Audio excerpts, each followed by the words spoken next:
Tell me more, because I think your learning OKRs is not something you see a lot of out there, but they can be really powerful when used the right sort of circumstances. Obviously, you don't want to be giving away all the trade secrets, but what was like some examples of areas where that played out and really became an advantage for Seek?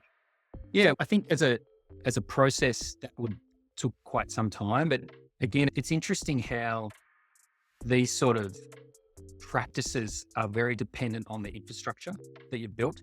Again, you would have noticed it took us quite some time, and then we got quite good at it to build the sort of the A/B experimentation testing infrastructure so that we could have a whole multiple parts of our site where we could be running different experiments.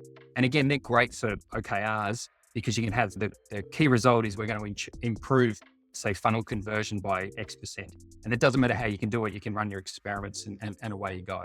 And so the OKRs became great at that because you could Mm. really communicate, this is the metric. I don't care what you do, just drive that metric. Because anything that drives purchasing is a good sort of thing, or, Yeah. or whatever it is. As long as you know the metric's okay, as long as there's no downside from the metric, or you've got a balanced metric. If there is some negative, you've got the other one that balances out the potential negativity.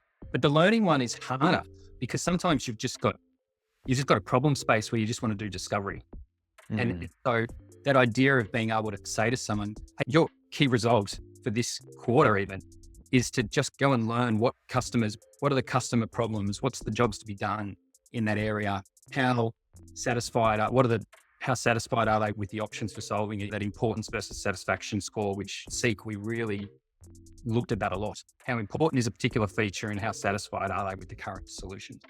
And being able to say your key result is to learn or is to answer these questions. It's not about writing a bit of software. It's not about doing that. That became really important because it allowed teams to lift up from the I've got to write code or I've got to produce something. Yeah, you need to produce learning, but learn Yeah. about it in the next month or the next quarter. We'll move into that. Does that help explain that a bit more?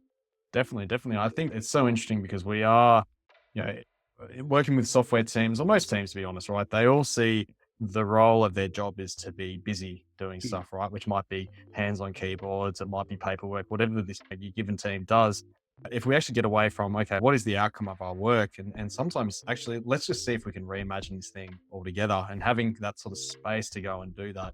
And that's something I think, see, again, they were quite early adopters of these sort of ideas and concepts. And to me, Seek had the underlying principles and mindset and structures in place to enable something like OKRs to work quite well. Because I remember we had the hackathons, right? And so for 2 days, the software teams would be let loose and just do whatever you wanted. And you could make your own team and just go try stuff out. And that sort of environment for innovation and allowing a bit of experimentation and failure where we learn off the back of our failure, that's a really pivotal cultural sort of element, right?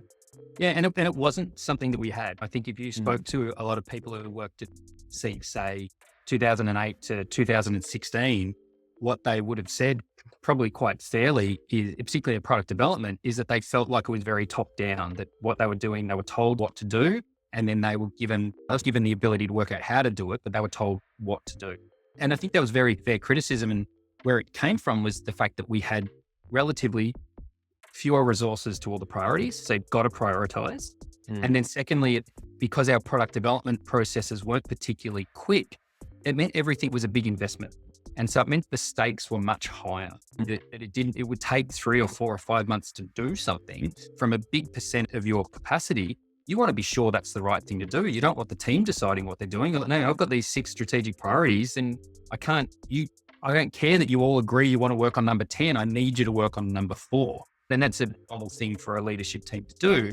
But for the product team, that's not necessarily super empowering. So part of the hackathon concept was to take the shackles off. And we were very loose. We had almost no rules on what teams could work on. Whereas a lot of other businesses, you've got to say what you're going to work on, or it has to be on some business theme. We had no rules, just work, right? Just do something where you're working. That was partly to take the shackles off. But then we were able to release those shackles as we got better and better. We could produce software quicker. We had more capacity and a shorter time frame. It meant the stakes, like what was at stake for every individual decision a team made, it got smaller and smaller, which meant the downside of something not working or them working on priority 7 instead of priority 2. They work on priority 7, but it's only going to take 3 weeks. It's fine. It's going to make the team happy. They know, hey, after you've done that one, I need you to do that one, because the cost of being wrong or the time value of that became much shorter. And so for me, it would be easy to say, oh, you needed a culture of experimentation. And yes, that's true, or a culture of empowerment, and that's true as well.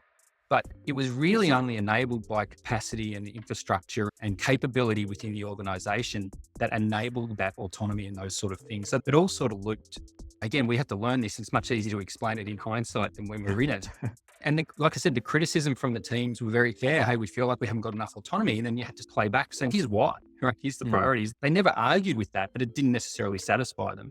But as we could invest much more in that infrastructure, teams got faster, capacity got bigger.